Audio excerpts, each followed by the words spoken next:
नमस्कार, आप देख रहे हैं प्राइम टीवी और मैं हूं आपके साथ मुस्कान अजमानी। पूरे देश में शिक्षक दिवस धूमधाम के साथ मनाया गया और इस मौके पर निराला सभागार में कई पुस्तकों का विमोचन हुआ, जिसमें तमाम कवियत्री भी मौजूद थीं, जो शिक्षक दिवस के मौके पर हिंदी को बढ़ावा देने के लिए युवाओं को पुस्तक के माध्यम से प्रेरित करने की कोशिश कर रही हैं। इस मौके पर प्राइम टीवी ने कवियत्रियों से खास बातचीत की है, ये रिपोर्ट देखिए। आज शिक्षक दिवस है और पूरे देश में जो है शिक्षक दिवस के रूप में सभी विद्यार्थी अपने अपने शिक्षक को एक आप कह सकते हैं कि कार्यक्रम के रूप में अपने शिक्षक को एक उपहार की तरफ दे रहे हैं। और इसी मौके पर हमारे साथ मौजूद है अर्चना सिंह और वो एक आज जो सभागार में पुस्तक का विमोचन है वहाँ पे एक विशिष्ट जो है मेहमान है, उनसे आइए बात करते हैं। मैम, आज सभागार में आज कहीं ना कहीं पुस्तकों का विमोचन हो रहा है, तो आज शिक्षक दिवस भी है, इस पर क्या कहना चाहेंगे? देखिए, शिक्षक एक कुम्हार की तरह है मेरी दृष्टि को भी, मैं समझती हूँ, क्योंकि बच्चे हैं, शिक्षक वो एक कच्ची मिट्टी की तरह से हैं। शिक्षक जैसे उसे आकार देता है, कुंभ की तरह बनाए, गमला बनाए, मूर्ति बनाए, उसी रूप में ढल जाते हैं। मैं एक शिक्षक को युग निर्माता की दृष्टि से देखती हूँ। मैम, आप शिक्षक के बारे में बात कही कि एक कुम्हार की तरह होते हैं, जैसे आकार दे अपने विद्यार्थी को वैसे हो जाते हैं। क्या आज के जो शिक्षक हैं वो अपने विद्यार्थी को अच्छे, जैसे क्या कहें कि शिक्षा नहीं दे पा रहे हैं, या कि जिस तरह से देश में और जो छोटे छोटे बच्चे जो हैं वो अलग अलग कुप्रथा की तरफ बढ़ रहे हैं, आखिर ऐसा क्यों हो रहा है? देखिए, ये एक किसी एक व्यक्ति को जिम्मेदार ठहराना गलत होगा मेरी नज़र में। पूरा पर्यावरण, पूरा परिवेश ऐसा बन गया है कि हम उस पर दोषारोपित करेंगे, शिक्षक की गलती है, शिक्षक की गलती है। इसमें परिवार की बहुत बड़ी भूमिका होती है। कहीं ना कहीं हमारे मूल्यों का पतन हो रहा है। हम अपने बच्चों को क्या संस्कार दे रहे हैं, वहाँ से प्रथम पाठशाला हमारा घर होता है। घर से हम जो शिक्षा और संस्कार दे के अब विद्यालय में भेजते हैं, आगे व्यक्तित्व का निर्माण वहाँ होता है। तो शिक्षकों को उसके लिए दोषारोपित करना मेरी नज़र में ठीक नहीं है।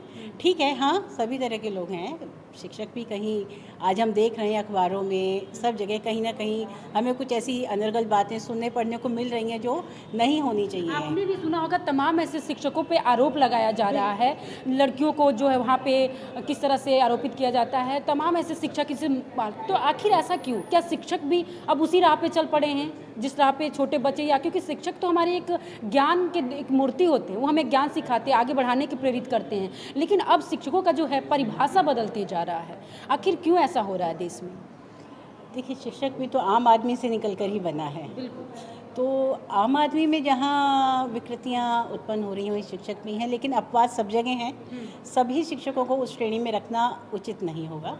ठीक है, कहीं कहीं हो रहा है कुछ, तो उसमें सुधार की बहुत आवश्यकता है। मैम, आप निराला सभागार में आई हैं, वहाँ पे पुस्तकों का विमोचन हो रहा है, किन किन पुस्तकों का आज विमोचन हुआ और क्या उपदेश मतलब था इन पुस्तकों को लेकर? देखिए, एक तो लघु कथा संग्रह है कथा कुंज, जिसका विमोचन हुआ है, जिसमें काव्य सतत साहित्य यात्रा से जुड़ी हुई बहुत लेखिकाएं हैं जो शारदीय प्रकाशन के उसमें प्रकाशित हुई है। इसकी मुख्य बात क्या है कि इसमें सभी महिला रचनाकार हैं और समाज में से जो ज्वलंत विषय हैं उनको उठा के उन्होंने बड़े ही सहज तरीके से उन विषयों को उठाया है। मैम, आपने अभी सवाल उठा सिर्फ यहाँ पे महिलाएं ही हैं, अब सवाल ये उठ रहा है, संसद में एक सत्र बुलाया गया, उसमें सवाल ये उठ रहा है कि महिला आरक्षण मिलना चाहिए लोकसभा और राज्यसभा में। राज्यसभा में पारित होगी, लेकिन लोकसभा में आप इसको कितना सही मानती हैं? कितना ज़रूरी है लोकसभा में, पार्लियामेंट में महिलाओं को जाना? देखिए, आधी दुनिया को तो आधी दुनिया चाहिए जी, उसको तो चाहिए, अपना स्थान चाहिए। मैं तो यहाँ बात कर रही हूँ कथा कुंज की, जिसमें एक बहुत बड़ी बात है कि एक महिला प्रकाशक द्वारा, महिला संपादक द्वारा महिलाओं को एक राह दिखाई गई है कि आप आएँ, आगे बढ़ें हर क्षेत्र में। मैम, वही मैं कहना चाह रही हूँ कि जब यहाँ पे महिलाएं 50% है, तो क्या हमें पार्लियामेंट में भी होना चाहिए? क्योंकि तमाम ऐसी हमारी जो चीज़ें हैं महिलाओं के, वो जो मुद्दे जो पुरुष नहीं रख पाते वो महिलाएं रखती हैं, तो आपकी मतलब नज़र से कितना ज़रूरी है? बहुत ज़रूरी है, होना चाहिए। मैम, आज शिक्षक दिवस है, अपने विद्यार्थियों के लिए या तमाम ऐसे विद्यार्थी उनके लिए आप क्या उपदेश देना चाहेंगे? क्या कुछ ऐसा अपना जो थॉट है कुछ देना चाहेंगे? देखिए, विद्या वहीं आती है जहाँ विनय हो। ये हम पढ़ते आए बचपन से, इसलिए विनम्रता हर शिष्य का मूलभूत गुण होना चाहिए और शिष्यों को हमेशा वो ये क्षमा बड़न को चाहिए छोटन को उत्पात। तो इस भाव को लेके अगर शिष्य रखेंगे, अपने आचरण में उतारेंगे शिष्य भी और शिक्षक भी, तो हम निसंदेह अपने राष्ट्र को ऊंचाइयों पर, फिर वही ऊंचाइयों पर देखेंगे जहाँ कभी हुआ करता था। शुक्रिया। तो ये थी हमारे साथ सभागार के विशिष्ट मेहमान अर्चना सिंह जी, और उन्होंने साफ तौर पे ये कहा कि आज शिक्षक दिवस है। तमाम विद्यार्थी जो है उनको एक उपदेश देते हैं कि वो आगे अपने जो है जीवन में बढ़े और एक नए मुकाम पे पहुँचे। कहीं निराला सभागार में तमाम पुस्तकों का यहाँ पे विमोचन हुआ। आपने खुद अपने गुरु शिष्य जितने भी लोग थे उनका आप जो है इंट्रोडक्शन कराएं। क्या कहना चाहेंगी, कौन कौन से पुस्तकों का जो है विमोचन हुआ और किस प्रकार की ये पुस्तकें थी? आज मतलब एकदम चांस की बात है कि आज 3 पुस्तकों का लोकार्पण हुआ है। कथा कुंज, छोटी माँ और काश का जंगल। तीनों ही गद्य विधा में है, एक भी पद्य में नहीं है। और जिसमें से जो कथा कुंज है वो शारदेय प्रकाशन का वार्षिक लघु कथा संग्रह है, जिसमें 26 लघु कथाकार हैं और इन्होंने इन्होंने लघु कथाएँ लिखी हैं, तो उसका संग्रह है ये। विभिन्न विषयों पे लेखिकाओं ने लिखा है। ख़ास बात ये भी है कि इसमें सिर्फ लेखिकाएं हैं। हाँ, सारी 26 की 26 लेखिकाएं हैं जिन्होंने लिखा है।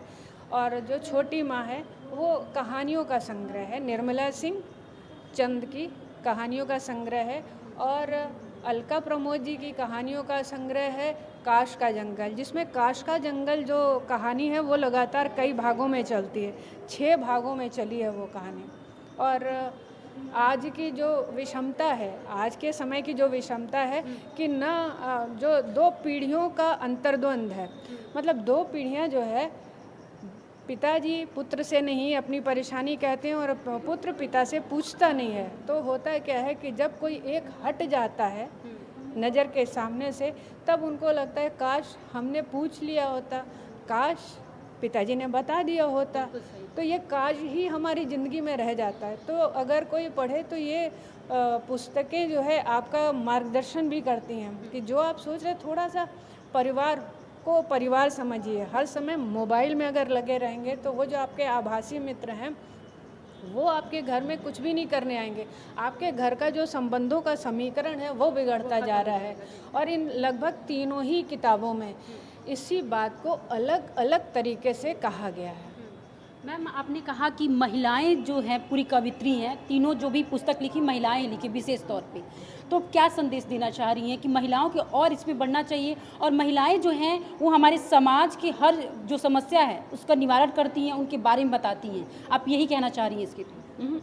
हम कुछ और कहना चाह रहे हैं।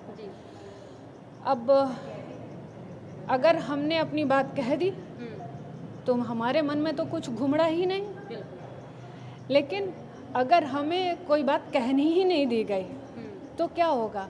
वो मन में घुमड़ता रहेगा। हम आपसे नहीं कह सकते, हम आपसे नहीं कह सकते, तो क्या करेंगे?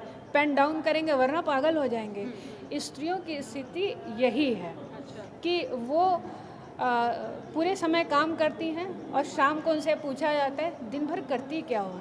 अब जब दिन भर करती क्या हो उसका जवाब नहीं सुना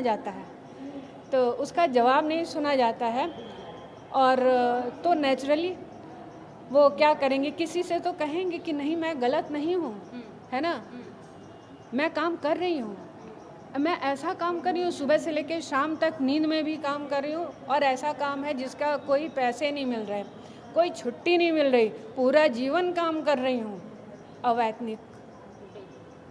तो उन महिलाओं को होता क्या है, फिर धीरे धीरे करके औरतें अवसाद में चली जाती हैं। अवसाद से बचाने के लिए वो जो रिटायर हो गई हैं औरतें, और वो जो घर में घरेलू औरतें हैं जो किसी से अपनी बात ही नहीं साझा कर पाती हैं, उनके लिए एक प्लेटफॉर्म तैयार किया गया, काव्य सतत साहित्य यात्रा, जिसमें गद्य पद्य सभी पे कार्यशाला होती है। अब क्या है कि आप जो है जो भी अपनी समस्या है कहानी में, कविता में किसी तरीके से कह दीजिए, खुश रहिए। ये है इस वजह से। ये बताइए, जो आपकी पुस्तक है क्या ऑनलाइन भी मिल रहा है और किन किन आप जो भाषाओं में आपने इसको मतलब लिखा है? मैं हिंदी ही पढ़ाती हूँ, हिंदी से प्यार करती हूँ, हिंदी को ही बढ़ावा देती हूँ। हमारी हर किताब हिंदी में है। अभी तक सिर्फ एक पुस्तक है कुकड़ी, जो कि जो है उत्तरांचल की भाषा में है। बाकी मैं सदैव हिंदी के ही जो है लिए काम करना पसंद करती हूँ और हिंदी के लिए ही काम करूँ। बाकी भाषा में काम करने के लिए बहुत सारे लोग हैं। और उत्तर प्रदेश में जो है हम रहने वाले हैं। हम उत्तर प्रदेश की जो है मातृभाषा जो हमारी है उसमें कार्य करें तो ज़्यादा अच्छा है। मौसियों के साथ बहुत सारे लोग लगे, माँ के साथ थोड़ा लग जाएं हम। मैम, आज शिक्षक दिवस है, क्या कहना चाहेंगे अपने विद्यार्थियों को? हम अपने विद्यार्थियों से बस ये कहेंगे, कैसी भी परेशानी आए, कैसा भी समय आए, कभी कोई पल रुकता नहीं है, डरना नहीं, काम करते रहना, सफलता तो मिल करके रहेगी। सफलता को कोई रोक नहीं सकेगा अगर तुम नहीं हारे तो। तो ये थी हमारे साथ मैम, और उनका साफ तौर पर करना है अर्चना श्री जी को कि कहीं ना कहीं जो आज शिक्षक दिवस है, मैं बस यही अपने विद्यार्थियों से कहना चाहूँगी कि वो लगे रहें और अग्रसर बढ़ते रहें। अपनी जो भी उनका जो सपना है वो पूरा होगा अगर कठिन परिश्रम के साथ करेंगे तो। खबरों का सिलसिला यूं ही जारी रहेगा। देश दुनिया की तमाम बड़ी खबरों के लिए आप देखते रहिए प्राइम टीवी। कुछ भाव पुष्प। आप देख रहे हैं प्राइम टीवी, सच